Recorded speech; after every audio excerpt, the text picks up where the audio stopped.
भारत का moon mission Chandrayaan-3 धीरे धीरे चंद्रमा की तरफ बढ़ रहा है और गुरुवार 17 अगस्त को यान के प्रोपल्सन मॉड्यूल ने विक्रम लैंडर को अलग कर दिया है। और विक्रम लैंडर को यान से अलग करने के बाद अब प्रोपल्सन मॉड्यूल चांद के चारों तरफ चक्कर लगाएगा और लैंडर से मिले सिग्नल इसरो को भेजता रहेगा। और वहीं पर विक्रम अब मिशन में अकेले ही चांद की सतह पर लैंड करने की कोशिश करेगा। और इसरो ने 23 अगस्त 2023 को विक्रम की चांद पर लैंडिंग की तारीख तय की है। और अब ये क्योंकि चंद्रयान-3 की सतह पर पैर जमाने के लिए सभी पूर्व गतिविधियां पूरी हो चुकी है, अब बस चांद पर सॉफ्ट लैंडिंग का इंतज़ार बचा हुआ है। तो चलिए जानते हैं कि चांद पर लैंडिंग से पहले क्या क्या ज़रूरी है होने वाली है और लैंडिंग के बाद विक्रम लैंडर और प्रोपल्सन मॉड्यूल्स का क्या काम होगा। भारत का चंद्रयान मिशन चंद्रयान-3 बुधवार 16 अगस्त को ही चांद की सतह के करीब पहुंच चुका था और यानी अब चांद से दूरी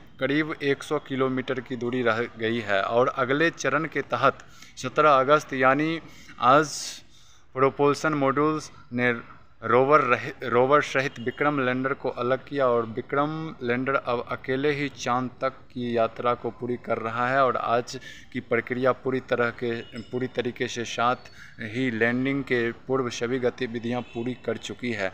प्रोपल्सन मॉड्यूल्स और रोवर सहित विक्रम लैंडर के अलग होने के साथ ही अंतरिक्ष यान से अपने मिशन का एक महत्वपूर्ण और अंतिम चरण पूरा किया है। और इसरो के अनुसार लैंडर के प्रोपल्सन मॉड्यूल से अलग करना आज का प्रमुख कार्य था।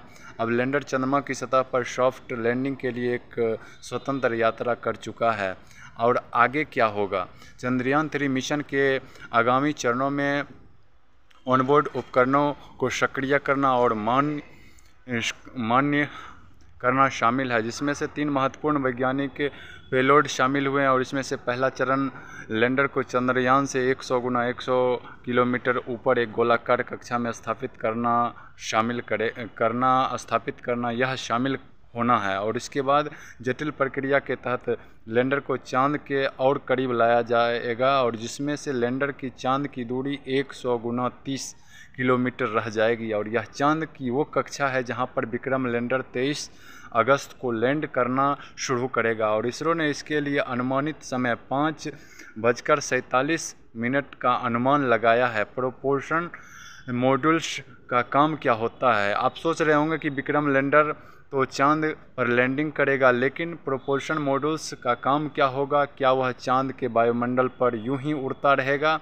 और ऐसा नहीं है। दरअसल चांद की कक्षा में विक्रम लैंडर को 100 किलोमीटर के ऊपर से छोड़ने के साथ ही यह लैंडर से संचार स्थापित करने के लिए चक्कर लगाता रहेगा। और इसके अलावा लैंडर से डेटा कलेक्ट कर ज़मीन पर इसरो को भी भेजता रहेगा। विक्रम और रोवर क्या करेंगे? चांद पर सफल लैंडिंग के बाद ही इसरो ने अपनी अंतरिक्ष प्रौद्योगिकी को आगे बढ़ाने और अंतर्ग्रहीय उद्यमों के लिए और रास्ते खोलना है। और इसमें विभिन्न घटक शामिल हुए हैं और इसमें से एक है लैंडर मॉड्यूल, दूसरा है एक प्रोपल्सन मॉड्यूल्स और एक दूसरा होता है लैंडर मिशन।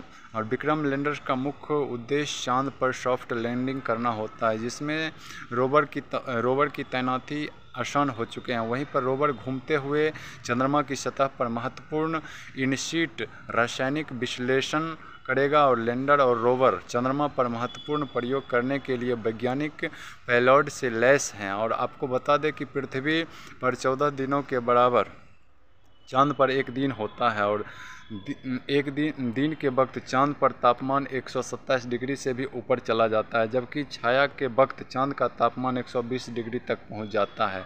तो इस तरह से इसका काम पूरा हो चुका है। और आज 23 मार्च के दिन और 5:47 के समय यह पूरी तरीके से सक्सेसफुल मिशन हो जाएगा। यह भारत के लिए और पूरे दुनिया के लिए बहुत ही सफलतम यान रहेगा चंद्रयान-3। अब देखते हैं, बहुत ही कम समय बचा हुआ है, उसके बाद फिर हम लोग अगस्त महीने में यह दूसरा स्वतंत्रता मिलेगी हमें चंद्रमा के ऊपर। जय हिंद, जय भारत।